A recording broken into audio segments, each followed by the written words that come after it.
మనకు అక్కడ రాయబడినటువంటి అంశం దత్తపుత్రులు. దత్తత తీసుకోవడం అంటే మనందరికీ తెలిసిన విషయమే. దత్తత తీసుకున్నప్పుడు ఒక వ్యక్తి ఎవరినైతే దత్తతకు తీసుకున్నాడో అతడు తన పాత కుటుంబాన్ని వదిలేసి నూతన కుటుంబంలోనికి వస్తాడు. సామాన్యంగా చిన్న పిల్లలనే దత్తతకు తీసుకుంటారు. ఎందుకంటే పెద్దగా అయిన తర్వాత వాళ్ళ ఆలోచనలు రకరకాలుగా ఉంటాయి. కాలేజీలో చదువుతున్న అబ్బాయిని దత్తతకు తీసుకోవచ్చు, తీసుకోకూడదని కాదు. కానీ ఆలోచనలు ఎట్లాగుంటాయంటే ఆ కాలేజీలో చదువుతున్న అబ్బాయి పెరిగినటువంటి గృహం అంటే తల్లిదండ్రులను వదిలిపెట్టడానికి ఇష్టం ఉండదు. దత్తత తీసుకునే అతని ఇంటికి వెళ్ళటానికి వెళ్ళాలని అనుకుంటాడు, కానీ సంపూర్ణంగా వెళ్ళలేడు. బాగా గమనించండి.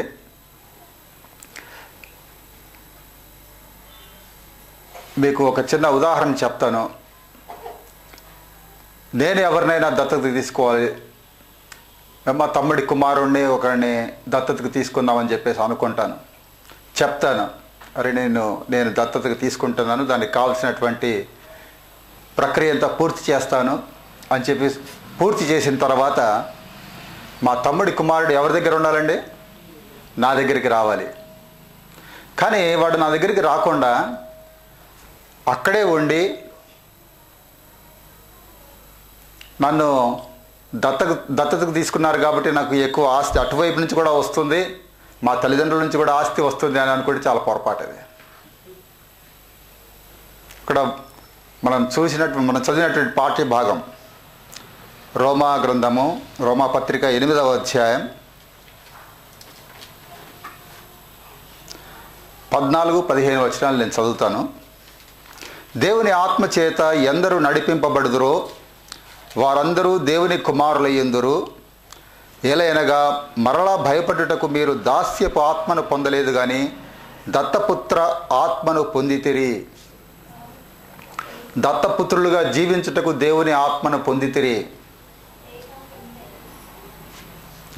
దేవుని ఆత్మ ఎవరిలో ఉంటుందండి? అందరిలో ఉంటుందా, ఉండదా?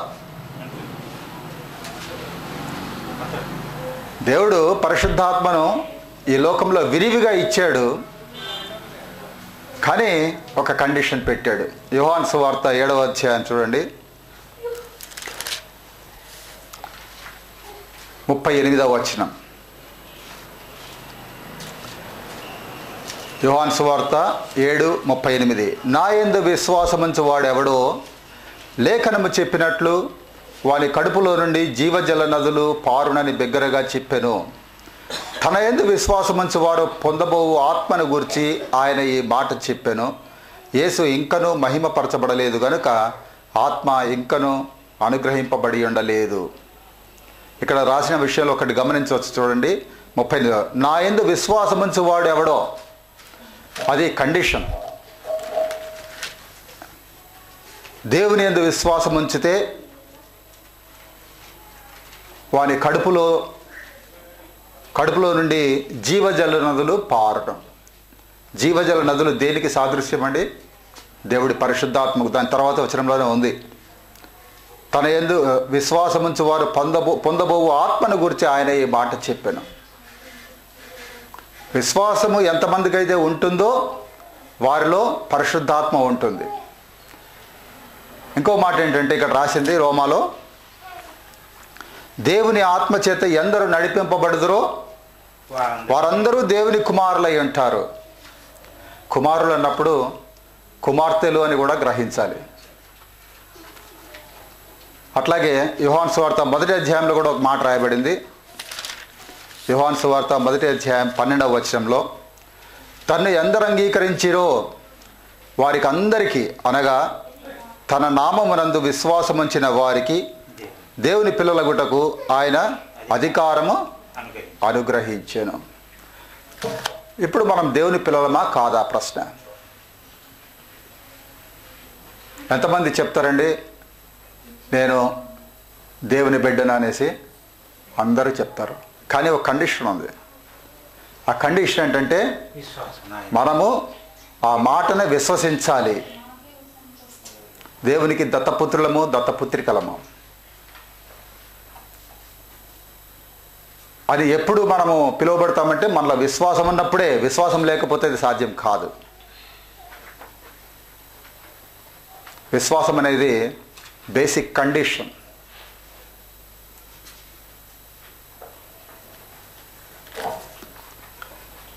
అయితే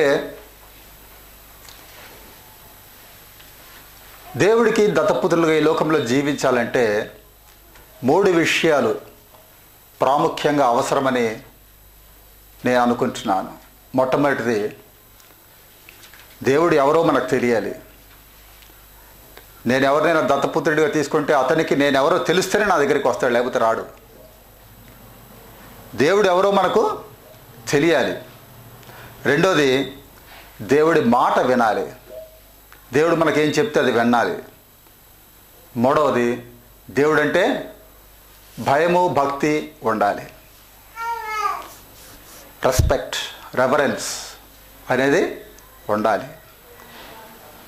మనందరికీ తెలుసు, యెహోవా యందు భయభక్తులు గలవారు, లేకపోతే యెహోవా యందు భయభక్తులు కలిగి ఉండుట. అది మాత్రం బాగా నేర్పించారండి. ఎందుకంటే సండే స్కూల్ నుంచి కూడా వచ్చింది కదా.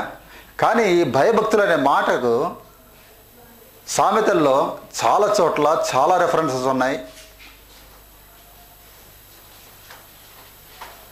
సామెతలు 3వ అధ్యాయం 7వ వచనం చదవండి. సామెతలు 3వ అధ్యాయం 7వ వచనం. నేను జ్ఞానిని కదా అని అనుకొనవద్దు. యెహోవా యందు భయభక్తులు కలిగి, యెహోవా యందు భయభక్తులు కలిగి చెడుతనము విడిచిపెట్టుము, చెడుతనమును విడిచిపెట్టుము. ఇంకోటి సామెతలు 8వ అధ్యాయం 13వ వచనం చదవండి. సామెతలు 8:13. యెహోవా యందు భయభక్తులు కలిగి ఉండుట చెడుతనమును అసహ్యించుకొనుటయే. 16వ అధ్యాయం 6వ వచనం చదవండి.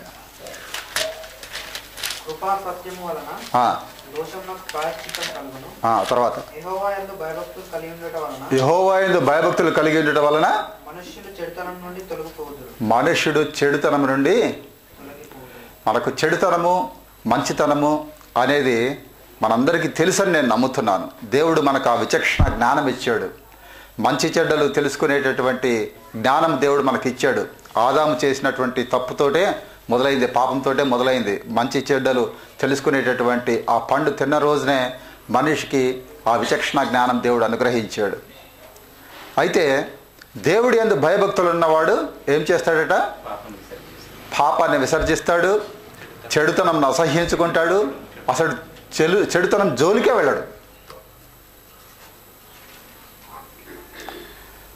దేవుడి యందు విశ్వాసం ఉన్నట్లయితే మనము దేవుని కుమారులని పిలువబడతాం. దేవునికి భయభక్తులు కలిగి జీవించినట్లయితే చెడుతనమును అసహ్యించుకుంటాం, ఆయన చెప్పిన మాట వింటాం. కరెక్టేనండి? 100%. దేవుడు చెప్పిన మాట వినాలి. ఎప్పుడు వినగలం? మనము దేవునికి దత్తపుత్రులమని నమ్మినప్పుడే, ఆయన కుమారులమని నమ్మినప్పుడే, ఆయన యందు విశ్వాసం ఉంచినప్పుడే అది సాధ్యమవుతుంది. దేవుని నమ్మని వారు ఎవరి కుమారులండి? సైతాను కుమారులు. లోక సంబంధమైన జీవితాన్ని జీవించేటటువంటి వారు, లోకానుసారులు, శరీరానుసారులు, స్వార్థ బుద్ధి కలిగిన వారు, చెడు ప్రవర్తన కలిగిన వారు. దాన్ని నేను వివరించాల్సిన అవసరం లేదు. సాతానుకు మనం బానిసలమా? కానే కాదు. ఆయన మనల్ని ఏమన్నా కొన్నాడా? దత్తపుత్రత్వం తీసుకున్నాడా? ఏమీ చేయలేదు. కానీ మన ప్రవర్తన, మన ఆలోచనలు, మన క్రియలు అన్నీ కూడా సాతాను శోధనకు లోబడి జీవిస్తున్నాం. సాతానుకు మన మీద సంపూర్ణ అధికారం లేదండి. గమనించండి, బైబిల్ ఎక్కడ రాయలేదు. సాతానుకు అధికారం మన పైన లేదు. సాతాను చేయగలిగేది ఒకటే, అది మనకు శోధన కలుగజేస్తుంది. మనం చేయాల్సిన పని ఏంటంటే ఆ శోధనను ఎదిరించాలి. ఎదిరిస్తే ఏమవుతుందండి? సాతాను పారిపోతాడట. సాతాను శోధనలు ఎదిరించకపోతే దానికి లోబడిపోతాం. అదే మార్గమేమో అనుకుంటాం. బాగా గమనించండి, మన ఆలోచనలు, మన లాస్ట్ టైం మీకు చెప్పాను, మన హృదయంలో ఏముంటుందో అదే మన నోటి ద్వారా మనం చెప్తామనేసి. మనం దేని గురించి ఆలోచిస్తామో ఆ మాటలే మన నోట్లో నుంచి వస్తాయనేసి. చెడును అసహ్యించుకుంటున్నాను అనే ఒక నిర్ణయం తీసుకుంటే చెడు రాదు మన నోట్లో. ఎందుకైనా మంచిది ఆ మాట చెప్పకుండా నేను చెడును విసర్జించగలనేమో అని చెప్పి ట్రై చేస్తే మాత్రం చాలా కష్టం అంటే. నోటితో ఒప్పుకోండి, చెడుని నేను విసర్జిస్తాను, పాపము చేయను, యేసు నా రక్షకుడు. నోటితో ఒప్పుకోవాలి. ఒప్పుకుంటే అది జరుగుతుంది. మన వాక్కుకు సృజనాత్మక శక్తి ఉన్నది అనే సత్యాన్ని గమనించాలి మనం. ఆ శక్తి, మనం ఏం మాట్లాడితే అది జరుగుతుంది అనేది సత్యం. దాంట్లో ఏ అనుమానము లేదు. అనేక సార్లు మనం రకరకాలుగా మాట్లాడుతూ ఉంటాం. ఎలా మాట్లాడతామంటే, ఈరోజు నాకు చచ్చేంత ఆకలిస్తుంది. చూడండి, ఆ మాట చాలా కామన్గా వాడతారు. చచ్చేంత ఆకలిస్తుంది అంటే అర్థం ఏంటండి? నేను తినకపోతే చచ్చిపోతాను, అంతేనా? తినకపోతే చచ్చిపోతాను. బైబిల్ ఏమంటుందండి? మనిషి రొట్టె వలన మాత్రమే కాదు కానీ దేవుని నోట నుండి వచ్చే ప్రతి మాటతో జీవిస్తాడు. దాని మీద విశ్వాసం ఉందా? దేవుడి మీద విశ్వాసం ఉందా? ఆయన మాటల మీద విశ్వాసం ఉందా? ఆయన మాటల మీద విశ్వాసం అంటే ఈ మాదిరిగా మాట్లాడడం, ఏ మాదిరిగా చచ్చేంత ఆకలిస్తుందని చెప్పం.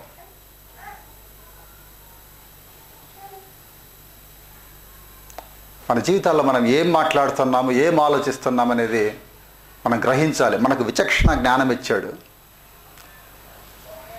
దేవుడి మార్గము ఎన్నుకొని దేవుడి మార్గంలో ప్రయాణం చేయాల్సిన వారం మనం. అంతేగాని లోక సంబంధమైన మార్గంలో ఉంటూ దేవుడు మనకు సహాయం చేస్తాడు అనుకుంటే చాలా పొరపాటు. ఒక చదువు లేనివాడు, అజ్ఞాని, ఇల్లిటరేట్, సికింద్రాబాద్ స్టేషన్లో ఉండి బొంబాయి పోవాలని అనుకుంటాడు. వాడికి తెలియదు ఎట్లా వెళ్ళాలో, ఏం తెలియదు. ఎవరిని అడుగుతాడు? వాడు ఏం చెప్తే అది నమ్ముతాడు. వాడు ఏం చేస్తాడు? విశాఖపట్నం పోయే ట్రైన్లో ఒక మంచి ఏసీ క్యాబిన్లో టికెట్ బుక్ చేసి ఎక్కిస్తాడు. ఇది బొంబాయి పోతుందని చెప్తాడు. ఏ ట్రైన్ ఎక్కించాడు? విశాఖపట్నం పోయే ట్రైన్ ఎక్కించాడు. విశాఖపట్నం పోయే ట్రైన్ ఎక్కించాడు. అతను వెళ్తున్నాడు. ఏమనుకుంటున్నాడు? నేను బొంబాయికి వెళ్తున్నానని చెప్పేసి ఆ ట్రైన్లో కూర్చున్నాడు. మధ్యలో మాటల్లో అడుగుతారు, ఏమయ్యా నువ్వు ఎక్కడికి వెళ్తున్నావు అంటే నేను బొంబాయికి వెళ్తున్నా అంటాడు.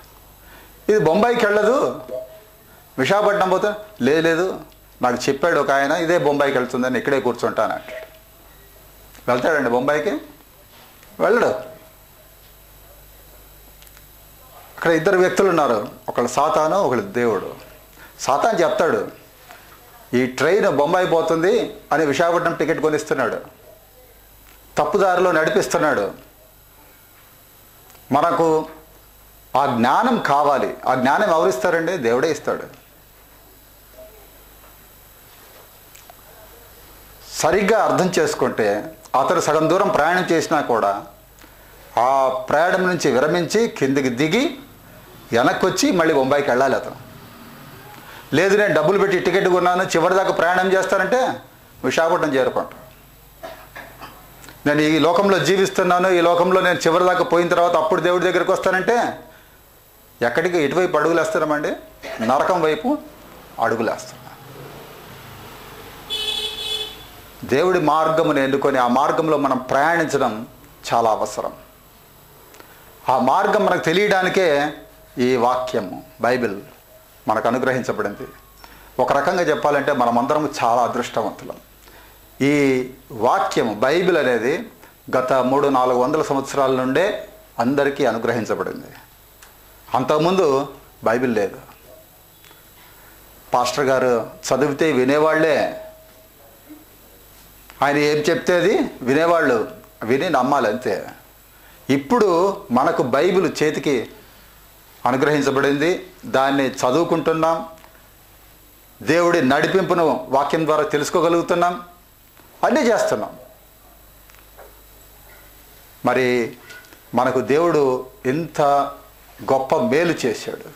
దేవుడి మార్గం తెలుసుకోవడానికి మనకు బైబిల్ని అనుగ్రహించాడు. అంతా ఉన్నా కూడా దేవుడి మార్గం తెలుసుకోలేకపోతే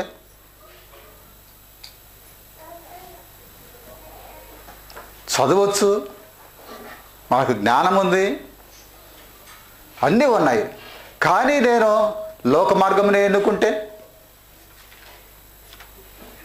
అది మనకున్నటువంటి బుద్ధిహీనత, అంతకుమించి ఏమీ లేదు. దేవుడంటే భయభక్తులు ఉండాలి. భయభక్తులు ఉంటే ఈ చెడుతనమును అసహ్యించుకుంటాం, చెడుతనమును విసర్జిస్తాం. యెహోవా యందు భయభక్తులు కలిగిండుట జ్ఞానమునకు మూలం. ఇది సత్యం. రెండవ మాట, దేవుడి వాక్యము వినడం. దేవుడి వాక్యము వినడం. చక్కటి పాట పాడారు మన పిల్లలు. చెవులుంటే ఏమన్నారండి? చెవులుంటే వినాలి. వినకపోతే చెవులు లేనట్టే, ఉన్నా లేనట్టే మనకు చెవులు. చెవులు గలవాడు వినుగాక అని వాక్యంలో ఉంది, కనులు గలవాడు చూచునుగాక అని వాక్యంలో ఉంది యోహాను సువార్త 9వ అధ్యాయంలో. ఆ మాట అనేటప్పటికీ అక్కడున్న ప్రజలకు కోపం వచ్చేసేది. అంటే మా కళ్ళు లేవనా అన్నారు. కళ్ళు లేకపోతే బాగుండేదా మీకు? కళ్ళు ఉండి పాడైపోయారట. అంటే కళ్ళు ఉన్నాయి కానీ చూడాల్సిన దాన్ని చూడట్లేదు, చెవులు ఉన్నాయి కానీ వినాల్సిన దాన్ని.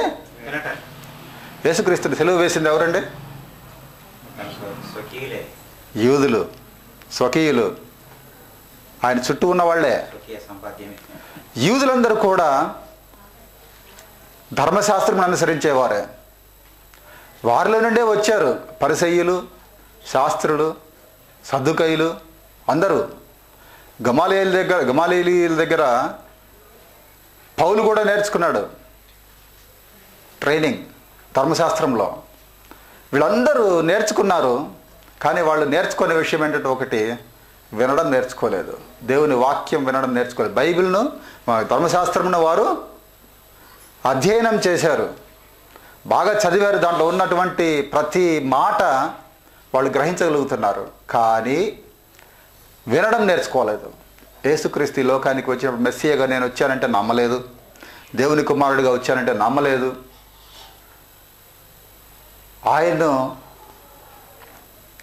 ఆయన దేవుడి కుమారుడు ఎట్లా అవుతాడు పరిహసించారు. యేసుక్రీస్తును బాధలు పెట్టారు, అనేక రకాల ప్రశ్నలు వేశారు, శిలువ మరణానికి ముందు కొరడాలతో కొట్టారు, శిక్ష ఇచ్చారు. శిక్ష ఇచ్చేటప్పుడు యూదులందరూ కేకలు వేశారట, ఆయన సిలువ వేయండి, సిలువ వేయండి అని కేకలు వేశారు యూదులు. దేవుడి మాట విన్నారా? వినకుండా తప్పు చేశారు. దేవుడి మాట విన్నట్లయితే తప్పులు చేసేవాళ్ళు కాదు. బైబిల్ చదువుతున్నాము, బైబిల్ని అధ్యయనం చేస్తున్నాము, బైబిల్ ఇలా రాశారంట, ఇలా రాశారంట, ఇలా రాశారంట అని చదువుతూ ఉన్నాం, కానీ అది మనం గ్రహించకపోతే, హృదయంలో గ్రహించకపోతే సమస్యలు వస్తాయి. మనకున్న జ్ఞానముతో మాట్లాడకూడదండి. హృదయంలో విశ్వాసంతో మనం జీవిస్తూ దానికి అనుగుణంగా మాట్లాడాలి. మనకున్న జ్ఞానముతో ఇతరులతో మాట్లాడితే మనకున్నటువంటి మనసులో మాటలు ఇతరుల మనసులోకి మాత్రమే చేరుతాయి. మన హృదయంలో ఉన్నటువంటి విశ్వాసంతో మాట్లాడితే ఎదుటి వ్యక్తి హృదయంలోకి ఆ మాటలు చొచ్చుకుపోతాయి. జ్ఞానము అనేది ఒక విషయం, విశ్వాసం అనేది రెండవ విషయం. జ్ఞానం అంటే జ్ఞానము వివేకం అని చెప్పొచ్చు. జ్ఞాన వివేకములు అన్న మాటలు ఉన్నాయి బైబిల్లో. లోక జ్ఞానం ఉంది. ఈ జ్ఞానము వివేకం అర్థం కావడానికి నేను ఒక ఉదాహరణ మీకు చెప్తాను. బహుశా ఇది లాస్ట్ టైం కూడా నేను చెప్పాను మీకు, నాకు జ్ఞాపకం లేదు. ఒకతను ఒక వెహికల్లో వెళ్తుంటాడు, జంక్షన్కి వస్తాడు. అక్కడ అది 5 రోడ్ల జంక్షన్. ఒక రోడ్లో వచ్చాడు, ఇంకా 4 రోడ్లు ఉన్నాయి. ఆ 4 రోడ్లు ఏ రోడ్డు ఎటువైపు వెళ్తుందో అతనికి తెలుసు. 1వ రోడ్డు, 2వ రోడ్డు, 3వ రోడ్డు, 4వ రోడ్డు. 4 రోడ్లు ఏ రోడ్డు ఎక్కడికి తీసుకెళ్తుందో తెలుసు. అది అతనికి ఉన్నటువంటి జ్ఞానం. కానీ అతను వెళ్ళవలసినటువంటి స్థానానికి ఏ రోడ్లో వెళ్తే వెళ్తుంది అనేది వివేకం, నాలెడ్జ్ అండ్ విజ్డమ్. ఏ మార్గమును పట్టుకుంటే అతను వెళ్ళవలసినటువంటి స్థానానికి చేరతాడో ఆ మార్గం పట్టుకుంటేనే వెళ్తాడు. ఏదో ఒక రోడ్లో పోతాను, అది అడిగి పోకుండా పోతుందా అంటే అది అజ్ఞానం అవుతుంది. జ్ఞానము వివేకం రెండిటికి తేడా ఉందండి. జ్ఞానం ఉంది, దేవుడి వాక్యం గురించిన జ్ఞానము, దేవుని గురించిన జ్ఞానము. దేవుడు ఎటువంటి వాడో మనందరికీ తెలుసు. ఆయన నీతిమంతుడని తెలుసు, పాపం లేని జీవితాన్ని ఈ లోకంలో జీవించడం తెలుసు, సమస్తం ఆయనకు సాధ్యమని తెలుసు, స్వస్థత చేయగలిగే దేవుడని తెలుసు, అన్నీ తెలుసు. యేసుక్రీస్తుని గురించి, దేవుని గురించి జ్ఞానం ఉన్నది మనకు. కానీ జ్ఞానమునకు మించి ఒకటి అవసరం, వివేకం కావాలి. దాంతోపాటు మన హృదయంలో విశ్వాసం కావాలి.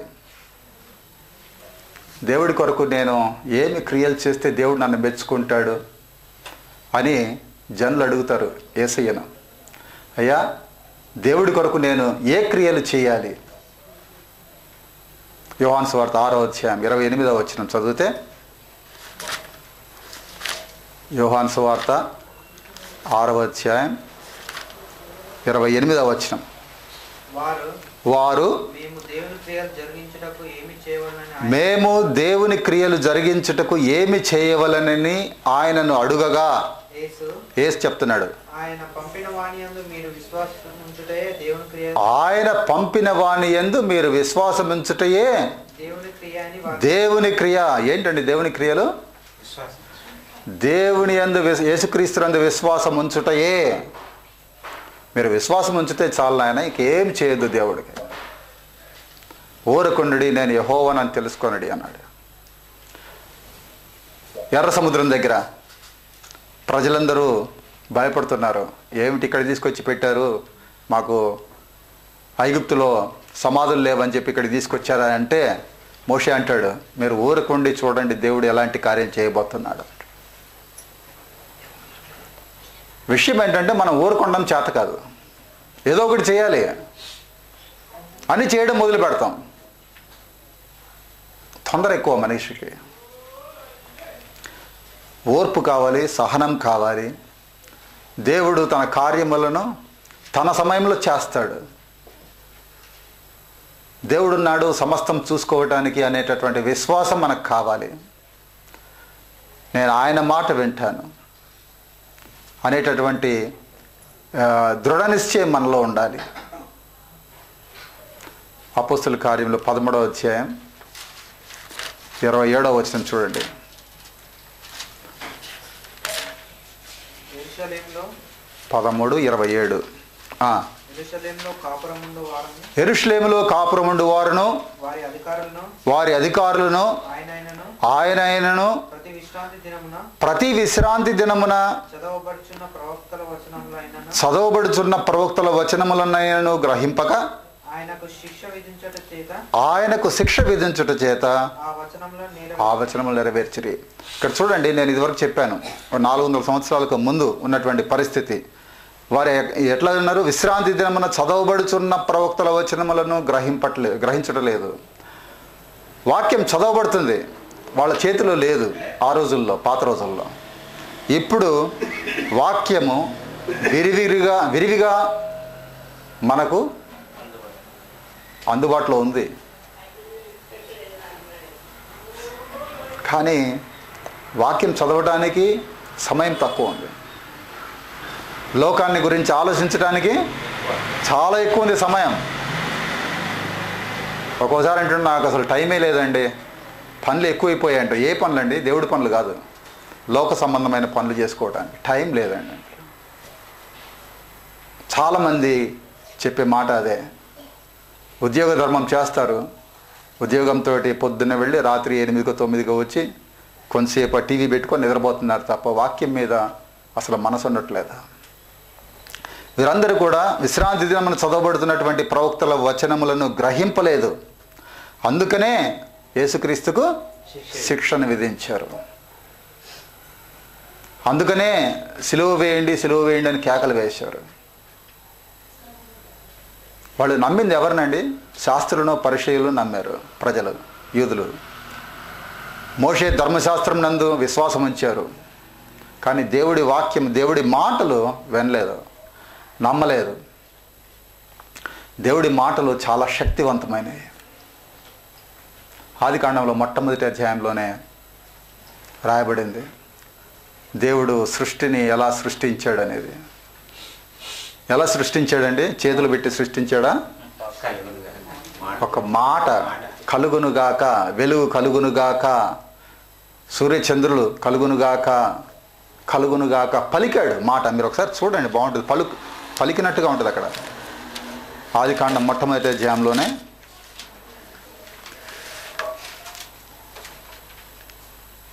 3వ వచనం, దేవుడు వెలుగు కమ్మని పలుకగా, మాట మాట్లాడితే వెలుగు కలిగేను. ఇంకా ఎక్కడ ఉన్నాయి చూడండి, ప్రతి చోట ప్రతిరోజు మాట్లాడాడు. 9వ వచనం, ఆకాశము క్రిందనున్న జలములు ఒక చోటనే కూర్చబడి ఆరిన నేల కనబడునుగాక అని పలుకగా ఆ ప్రకారం ఆయను. 6వ వచనముట, జలముల మధ్య ఒక విశాలము కలిగి ఆ జలములను ఈ జలములను వేరుపరచునుగాక అని పలికెను. దేవుడు మాట్లాడుతున్నాడు, ప్రతిరోజు మాట్లాడతాడు. మాట మాట్లాడితే చాలు గొప్ప కార్యాలు జరుగుతున్నాయి. సృష్టి అంతా కూడా మాటతో చేయబడింది. శతాధిపతి యేసుక్రీస్తు దగ్గరికి వస్తాడు. వచ్చినప్పుడు, అయ్యా నా దాసుడు చనిపోతున్నాడు అంటే, నేను వస్తాను కదా మీ ఇంటికి అంటే ఏమన్నాడు? నీవు నా ఇంటికి రావడానికి నాకు అంత యోగ్యత లేదు, ఒక మాట చెప్పు చాలైపోతున్నాడు. ఆ మాటలో శక్తి ఉన్నదని గ్రహించాడు. ఆ శక్తి ఉన్నది అనే సత్యాన్ని మనం గ్రహిస్తున్నామా? దేవుడి మాటలో శక్తి ఉన్నది. అంతేకాదు, దేవుడు మనం మాట్లాడే మాటల్లో కూడా శక్తిని పెట్టాడు. పాజిటివ్గా ఆలోచించండి, పాజిటివ్గా ఉండండి, అన్నీ పాజిటివ్గానే జరుగుతాయి. అంతేగాని నెగిటివ్గా మాట్లాడితే అన్నీ నెగిటివ్గానే జరుగుతాయి. ఇది నా చేత కాదు, నా టైం అయిపోయింది, నాకు శక్తి లేదు అనుకుంటే శక్తి ఉండదు. లేదు నేను చేస్తాను, నాకు శక్తి ఉన్నదంటే శక్తి ఉంటుంది చేయటానికి. ఇది మీరు అనుభవించవచ్చు మీ జీవితంలో. నేను ప్రొద్దున్నే 5 గంటలకు లేయాలి అని నిర్ణయించుకుంటారు. నేను చేస్తానంటే చేయగలరు. లేదు నేను చేయలేనండి, చాలా కష్టం అంటే చేయలేరు. ఆ కార్యం చేయగలమా లేదా అనేది మనలోనే ఉంటుంది, మన మాటల్లో ఉంటుంది, మన నిర్ణయంలో ఉంటుంది, మన తలంపుల్లో ఉంది. ఇంకో మాట చెప్తాను. యేసయ్య మార్తా మరియల ఇంటికి వెళ్ళాడు. వెళ్ళినప్పుడు మార్త ఏం చేస్తుందండి? మరియ ఏం చేస్తుంది? మార్త యేసయ్య మన ఇంటికి వచ్చాడని చెప్పేసి వంట చేయడమో ఏదో పనుల్లో ఉంది. మరియ ఏం చేస్తుందండి? అప్పుడు మార్తమ్మ కంప్లైంట్ చేసింది యేసయ్యకు. ఏమని కంప్లైంట్ చేసింది? లూకా సువార్త చూడండి, 10వ అధ్యాయంలో ఉంటుంది. లూకా 10వ అధ్యాయం 40-41 ఆ ప్రాంతం. 10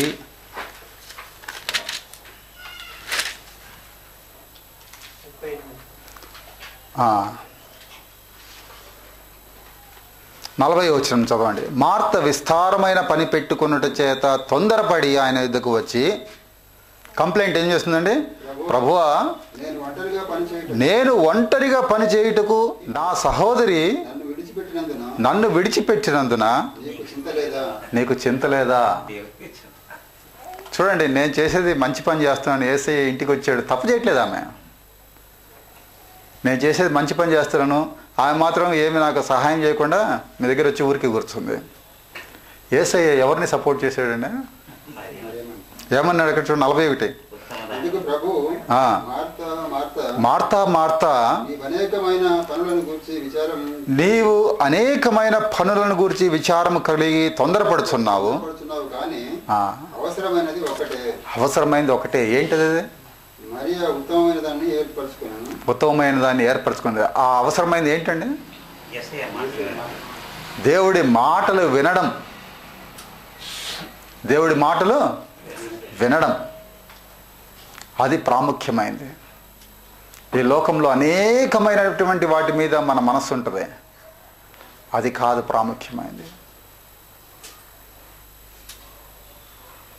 అవన్నిటిని వదిలిపెట్టేసి దేవుడి మార్గంలో ప్రవేశించి ఆయన చెప్పిన మాట వింటూ ఆయన యందు భయభక్తులు కలిగి ముందుకు పోవడం నేర్చుకోవాలి. అయితే దేవుడు మాట్లాడతాడని చెప్తున్నాను. మీ అందరికీ ఒక ఆలోచన రావాలి, అసలు దేవుడు ఎట్లా మాట్లాడతాడని. నేను ఎప్పుడు చూడలేదు దేవుడిని. రకరకాలుగా మాట్లాడతాడు. వాక్యం ద్వారా మాట్లాడేది ఒకటి. ప్రైమరీలీ అంటే ఎక్కువగా మనకు మాట్లాడేది వాక్యం ద్వారానే. ఈ వాక్యంలో మనకున్నటువంటి ప్రతి సమస్యకు సమాధానం ఉన్నదనేది మీరు గ్రహించాలి. మీరు ఏ ప్రశ్న వేసినా కూడా దానికి సమాధానం ఇందులో ఉంటుంది. కానీ వాక్యాన్ని సంపూర్ణంగా మనం చదివి అర్థం చేసుకుంటే ప్రతి సమస్యకు సమాధానం వాక్యంలో దొరుకుతుంది. వాక్యంలో ఒకవేళ మనకు దొరకకపోతే దేవుడు వేరే మార్గం ద్వారా మనకు తెలియపరుస్తాడు. ఏ మార్గాలు ఉన్నాయండి? వేరే దర్శనాలు రావచ్చు, కళల్లో రావచ్చు. అంతేనా? ఇంకేమైనా ఉన్నాయా? దేవుడు ఎన్నుకున్నటువంటి దాసులు, భక్తులు, యాజకులు ఎవరైనా కావచ్చు, వారి ద్వారా మాట్లాడతాడు, ఒక్కోసారి హెచ్చరిస్తాడు. ఈ బైబిల్ అయితే ప్రత్యేకంగా ఒక మాట రాసింది. 2వ తిమోతి అనుకుంటాను 3:16. చూడండి ఒకసారి. 2వ తిమోతి 3:16. 2వ తిమోతి 3వ అధ్యాయం 16వ వచనం. దైవజనుడు సన్నద్ధుడై ప్రతి సత్కార్యమునకు పూర్ణముగా సిద్ధపడి ఉన్నట్లు. ఇక్కడ దైవజనుడు అంటే ఎవరండి? అందరూ ఎవరైతే విశ్వాసంలో ఉంటారో వాళ్ళందరూ కూడా దైవజనులేనండి. దేవుడు ఎన్నుకున్నటువంటి ప్రజలు, దేవుని కుమారులు.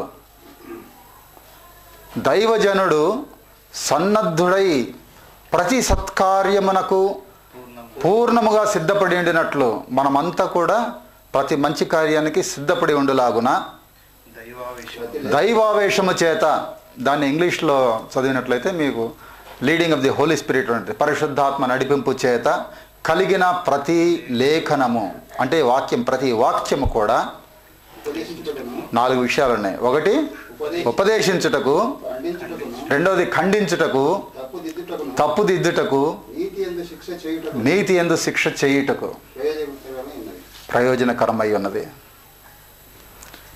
వాక్యంలో ఉన్నది ఉన్నట్టుగా మాట్లాడాలండి. చాలాసార్లు మనం ఈ మాదిరిగా మాట్లాడితే ఎదుటివాడు ఏమన్నా అనుకుంటాడని భయపడతాం. ఉన్నది ఉన్నట్టుగా మాట్లాడండి. లేని మాట, నేను చెప్తున్నా సొంత మాటలు చెప్తే భయపడాలి. వాక్యంలో ఈ మాదిరిగా రాసింది నేను కాబట్టి వాక్యాన్ని నేను చదువుతున్నానంటే తప్పు మనది కాదు, వాక్యం చదువుతుంది. ఒకవేళ ఎదుటివాడు బాధపడతాయి. కానీ నా ఉద్దేశంలో పరిశుద్ధాత్మ ప్రేరణతో రాయబడినటువంటి ఈ వాక్యము దీన్ని ఎవరు కాదనలేరు. అంతేకాదు మన చుట్టూ ఉన్నటువంటి పరిస్థితుల ద్వారా కూడా దేవుడు అప్పుడప్పుడు మనతో మాట్లాడతాడు. అది నా జీవితంలో జరిగినటువంటి విషయం. అనేకసార్లు నేను ఉద్యోగం నుంచి బయటికి రాకముందు కొన్ని పరిస్థితులను తయారు చేశాడు. నేను బయటకు వస్తాననేటటువంటి ఆలోచన నాకు లేదు. నాకు ఇంకా 9 సంవత్సరాల సర్వీస్ బ్యాంకులో ఉండగానే ఈ విషయం జరిగింది. నేను మన దేశంలో ఇంచుమించు చాలా ప్రాంతాలు తిరిగాను, ఉత్తర దేశం కానీ దక్షిణ దేశం కానీ. తిరిగి నేను చివరికి హైదరాబాద్లో వచ్చి ఇప్పుడు ప్రశాంతంగా జీవిస్తున్నాను అనుకున్న సమయంలో సడన్గా ఒకరోజు నాకు పాట్నాకు ట్రాన్స్ఫర్ చేశారు. పాట్నా అంటే బీహార్ అండి.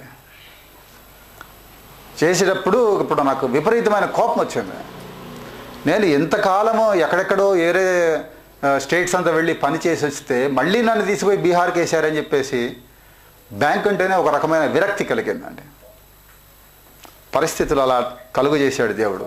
దాని తర్వాత ఏం జరిగిందండి, ఒక స్కీమ్ పంపించాడు, వాలంటరీ రిటైర్మెంట్ స్కీమ్ అనేసి. దాంట్లో మంచి బెనిఫిట్ ఇచ్చి ఇక నువ్వు బయటికి రా అని చెప్పేసాడు. బహుశా నాకు పాట్నాకు ట్రాన్స్ఫర్ ఇవ్వకపోతే నేను అసలు రిటైర్మెంట్ తీసుకునేవాడిని కాదు, బైబిల్లోకి వచ్చేవాడిని కాదు, ఆ సమస్యలు ఇంకా ఎక్కువ ఉండేవి. పరిస్థితుల ద్వారా దేవుడు మనకు తన ఆలోచన తెలియపరుస్తాడు. తర్వాత ఇతరులతో సహవాసం కలిగి ఉండటం ద్వారా, విశ్వాసులతో సహవాసం అనేది చాలా అవసరం అండి. సంఘంతో సహవాసం చాలా అవసరం, దేవుడితో సహవాసం చాలా అవసరం. చాలాసార్లు మనం అనుకుంటాం, దేవుడిని ఆరాధించడానికి మందిరానికి వెళ్ళాలా, ఇంట్లో కూర్చొని వాక్యం ధ్యానించి ప్రార్థన చేసుకుంటే సరిపోదా? కానీ సహవాసంలోనే దేవుడు చేసిన కార్యాలు మనకు అనేక కార్యాలు మనకు తెలుస్తాయి. ఎవరెవరికి ఎటువంటి మేలు చేసింది మనం మాటలు ఇతరులతో మాట్లాడినప్పుడు మనకు అర్థమవుతాయి. తర్వాత ప్రాముఖ్యమైనది, అన్నీ ఇటువైపు మాట్లాడాం, సైతాన్ వైపు కూడా ఆలోచించండి. శోధనల ద్వారా దేవుడు తన ఉద్దేశాలను మనకు తెలియపరుస్తాడు. ఇది సాధ్యమవుతుందంటారా? శోధనల ద్వారా దేవుడి కార్యాలు జరుగుతాయి అనేది బైబిల్లో మాట రాసింది. ఆయన ప్రేమించు వారికి, అనగా ఆయన సంకల్పం చొప్పున పిలువబడిన వారికి సమస్తము సమకూడి జరుగుతాయి. యేసుక్రీస్తును ఈ లోకంలో చంపేస్తే బాగుంటుంది, ఇంకా మళ్ళీ నా జోలికి రాడు యేసుక్రీస్తు అని చెప్పేసి అనుకుందంట సాతాను. దానికి కావలసినటువంటి పరిస్థితులన్నీ తయారు చేసేసింది. యూదులను రెచ్చగొట్టింది, ఆయన దేవుడి కుమారుడు కాదు అని చెప్పింది. చివరికి శిలువ మరణానికి రికమెండ్ చేసింది. యేసుక్రీస్తు చనిపోతున్నాడులే, ఇంకా మన జోలికి రాడు అనుకున్నాడు. కానీ యేసుక్రీస్తు చనిపోవడం వల్ల జరిగిన మేలేంటండి?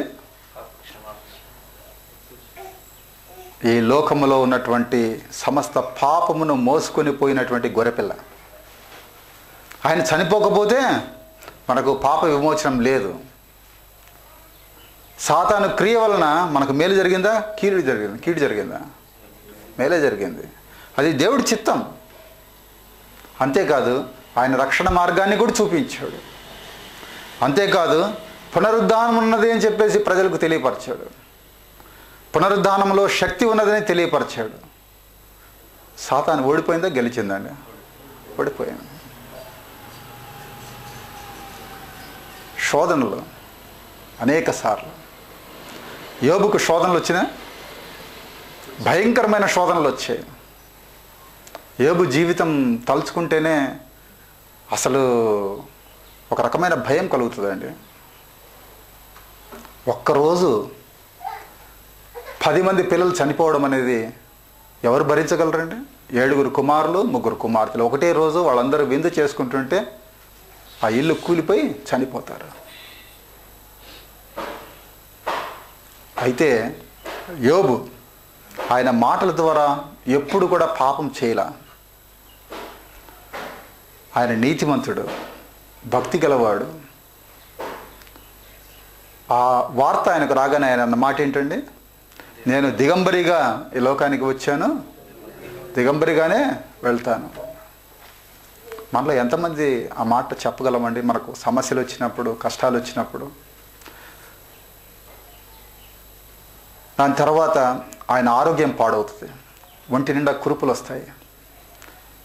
ఆయన భార్య చూడలేక చెప్తుంది, ఇంకా ఎందుకండి మీ యథార్థత కలిగి జీవించడం అనేది? ఇప్పటికైనా దేవుణ్ణి దూషించి మరణమైపోతే మంచిది కదా, ఎందుకు ఈ జీవితం ఉంటే ఏంటి పోతే ఏంటి? అప్పుడు ఆయన ఇచ్చినటువంటి జవాబు, నీవు మూర్ఖురాలు మాట్లాడినట్టుగా మాట్లాడుతున్నావు. ఎప్పుడు దేవుడు మేలునిస్తేనే అనుభవించాలా, కీడునిస్తే అనుభవించకూడదా? ఎప్పుడు సుఖంలో ఉంటేనే దేవుణ్ణి ఆరాధించాలా, కష్టంలో ఉంటే దేవుణ్ణి ఆరాధించకూడదా? ఆరోగ్యంలో ఉన్నప్పుడే దేవుణ్ణి స్తుతించాలా, అనారోగ్యంలో దేవుణ్ణి స్తుతించకూడదా? డబ్బులు ఉన్నప్పుడే దేవుణ్ణి స్తుతించాలా, బేదరికంలో దేవుణ్ణి స్తుతించకూడదా అన్న ప్రశ్నలు మనకు రావాలి. సాతాను శోధనలు. అంతేకాదు కొన్నిసార్లు ఫెయిల్యూర్స్ మన జీవితాల్లో మనం అనుకున్నది జరగకపోతే కూడా దేవుని జ్ఞాపకం చేసుకుంటాం. మన దగ్గర ఉన్న బలహీనత ఏంటంటే ముందు మనం చేయాల్సినవన్నీ చేసేసి చివరిన చెప్తాం ఏమని, ఇది దేవుడి ప్రణాళిక అనేసి. కరెక్టేనండి? ముందు దేవుడిని అడగం, అంత చేసిన తర్వాత ఇది దేవుడి ప్రణాళిక అని చెప్తాం.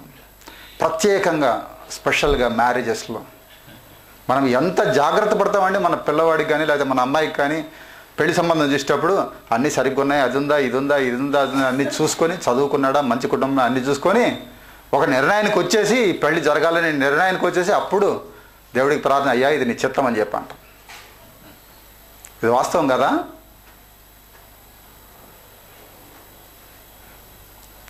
మనము దేవుడి వైపు ముందు చూడకుండా మన స్వంత ఆలోచనలు తీసుకున్నప్పుడు తప్పులు జరుగుతాయి. దేవుడి వైపు చూసి ఆయన నడిపింపుకు లోనై ఆయన తెలియపరిచినటువంటి పద్ధతిలో మనము నడుచుకున్నట్లయితే మనకు ఫెయిల్యూర్స్ ఉండవు, సక్సెసే ఉంటుంది. త్రూ విజన్స్ అండ్ డ్రీమ్స్, దర్శనాలు ఇస్తాడు దేవుడు, మనల్ని దర్శించే దేవుడు. కానీ ఒకటి అంటే వీటన్నిటికీ కూడా ఒకటి బేస్ ఏంటంటే విశ్వాసం. విశ్వాసం లేకపోతే దేవుడు మనకు అసలు కనిపించడు, దేవుడి మాటలు వినిపించవు, ఏమీ జరగవు. ఎఫెసీ గ్రంథంలో 5వ అధ్యాయం 14వ వచనం అనుకుంటాం, చూడండి. ఎఫెసీ 5:14.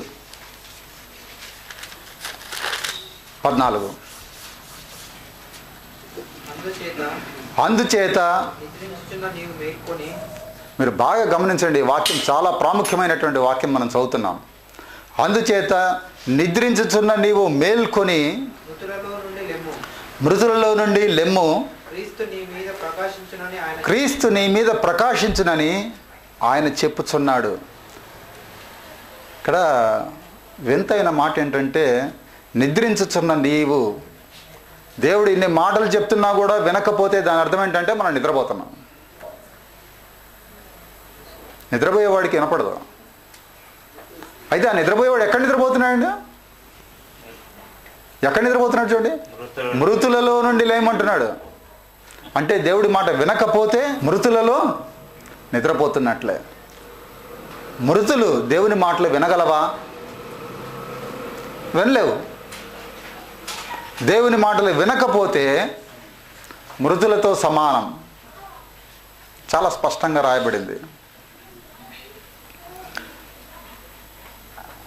మృతులలో నుండి లెమ్ము, క్రీస్తు నీ మీద ప్రకాశించును అని ఆయన చెప్పుచున్నాడు. నిద్రపోవద్దు, మృతుల్లో నుండి లేయండి, అప్పుడు క్రీస్తు నీ మీద ప్రకాశించు. అంటే మనము కన్నులెత్తి దేవుడి వైపు చూడాలి. మనం ఈ లోకం వైపు చూస్తూ లోకానుసారమైన జీవితాన్ని జీవిస్తున్నంత కాలం దేవుని చూడలేమండి. లోకమంతా మృతతుల్యమైపోయింది. లోకము దేవుని గురించి అర్థం చేసుకునే శక్తిని కోల్పోయింది. మనము విశ్వాసులమని అంటున్నాము. విశ్వాసంతో జీవించినప్పుడు ఆ లోకంలో అందరితో పాటు ఉండకుండా బయటికి వచ్చి దేవుణ్ణి చూడడం నేర్చుకోవాలి. మృతుల్లో నుండి పైకి లెమ్ము. దేవుడున్నాడనే సత్యం గ్రహించి దేవుని వైపు చూడడం నేర్చుకోవాలి. క్రీస్తుతో కూడా మీరు లేపబడిన వారైతే పైనున్న వాటినే వెదకండి, లోకంలో ఉన్న వాటిని కాదు. క్రీస్తుతో కూడా లేపబడిన వారు అంటే అర్థం ఏంటండి? లోక సంబంధమైన విషయాల్లో మనం చనిపోయి నూతన మనస్సుతో తిరిగి లేచామని అర్థం. బాప్తిసం యొక్క అర్థం అదే. నీళ్లలో మునిగినప్పుడు ఈ లోకాన్ని వదిలిపెడుతున్నాము, తిరిగి లేచినప్పుడు నూతన మనస్సుతో తిరిగి లేస్తున్నాము. క్రీస్తుతో కూడా మీరు లేపబడిన వారైతే పైనున్న వాటినే వెతకండి, లోకంలో ఉన్న విషయాలను కాదు వెతకాల్సింది. ఇప్పటికి 2 విషయాలు చెప్పాను. ఒకటి, దేవుడి మాటలు వినాలి. రెండోది, భయభక్తులు కలిగి ఉండాలి. మూడోది కూడా చెప్పాను, కానీ అంత వివరంగా నేను మాట్లాడలేదు. దేవుడంటే మనకు తెలియాలి. దేవుడంటే ఎవరో తెలుసా అండి?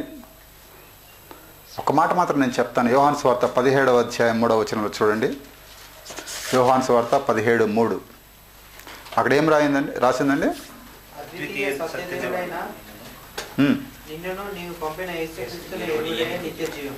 ఏం రాశారండి? ఈ మాట యేసుక్రీస్తుని ఎరుగుటే నిత్య జీవం. ఈ మాట ఇప్పుడు చదివారండి మీరు? ఎక్కడ చదివారో చెప్పగలరా? నేను ఈ మాట ప్రత్యేకంగా అడుగుతున్నాను. క్రీస్తుని ఎరుగుటయే మన చర్చ్ నుండి ఒక మ్యాగజైన్ పబ్లిష్ చేస్తున్నారు, గుర్తుందా? ఏమని రాశారండి? దాంట్లో ఉంది ఆ మాట. దాంట్లో కింద రాసి ఉంటుంది, ఉందా? బుక్ అంతా చదువుతున్నాము, అసలైన పాయింట్ మిస్ అయిపోయింది. బుక్ పబ్లిష్ చేసి సంతోషపడుతున్నాం. బుక్లో ఒక మెయిన్ పాయింట్ క్రీస్తుని ఎరుగుటే, యేసుక్రీస్తుని ఎరుగుటే. యేసుక్రీస్తు ఎవరో తెలిస్తే చాలు, నిత్య జీవానికి మీరు సిద్ధపడినట్టే. యేసుక్రీస్తుని గురించి తెలుసుకుంటే నిత్య జీవానికి మార్గం తెలుస్తుంది. ఇది సత్యం. యేసుక్రీస్తుని ఎరుగుట చాలా ప్రాముఖ్యమైనది. ఎందుకంటే మనం నశించిపోకూడదు. ఎవ్వరు కూడా ఈ లోకంలో నశించిపోకూడదని దేవుడు తన అద్వితీయ కుమారుని లోకానికి పంపాడు. ఎంతమంది అయితే ఆయన ఎందుకు విశ్వాసం ఉంచారో వారందరూ కూడా రక్షింపబడతారు. కొన్నిసార్లు మనము దేవుడి నడిపింపు కావాలని ఏం చేస్తారండి? బైబిల్ పెడతారు, ఇట్లా తీస్తారు. ఈరోజు దేవుడి నాతో మాట్లాడినటువంటి మాట అట్ ర్యాండమ్. దీని గురించి అంటే నేను లైట్గా చెప్తాను, మీరు వినండి. మొట్టమొదటి ఇట్లాగే ఒక వ్యక్తి తీశాడంట. అతనికి వచ్చిన మాట మత్తయి 27:5 వచ్చింది. ఇది చెప్పి ముగించేస్తాను. మత్తయి 27:5 ఏం రాయబడిందండి అక్కడ?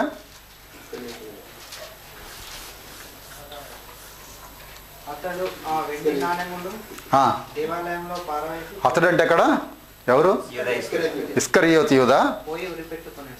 ఇస్కరియోతు యూదా పోయి ఉరి పెట్టుకోనేను అని వచ్చిందట. వాడికి ఏం అర్థం కాలే. సరే అనేసి అది బాగాలేదులే మాట అని చెప్పేసి మళ్ళీ రెండోసారి తీసాడు. రెండోసారి తీస్తే లూకా 10వ అధ్యాయం 37వ వచనం వచ్చిందట. ఏమొచ్చిందండి? అందుకు యేసు నీవు కూడా వెళ్ళి అలాగే చెయ్యి అన్నాడట. అప్పటికీ అర్థం కాలే వాడికి. మళ్ళీ తీశాడు. మూడోసారి యోహాను సువార్త 13:27లో వచ్చిందట. అక్కడేముంటుందంటే నీవు చేయుచున్నది త్వరగా చెయ్యి అని వచ్చిందట. అలాంటి నడిపింపు కాదండి మనకు కావాల్సింది. వాక్యం సరిగ్గా చదివి అర్థం చేసుకొని వాక్యాన్ని మన హృదయంలో ఉంచుకొని దేవుడి వైపు చూస్తూ ఈ లోకంలో ఉన్న చెడుతనాన్ని అసహించుకొని దేవుడి యందు భయభక్తులు కలిగి జీవిస్తూ ఆయన స్వరాన్ని వింటూ ఆయన మార్గంలో ప్రయాణించడం మనం నేర్చుకోవాలి. అటువంటి జీవితాన్ని జీవించడానికి దేవుడు తన కృపను సహాయమును మనకు అనుగ్రహించును గాక.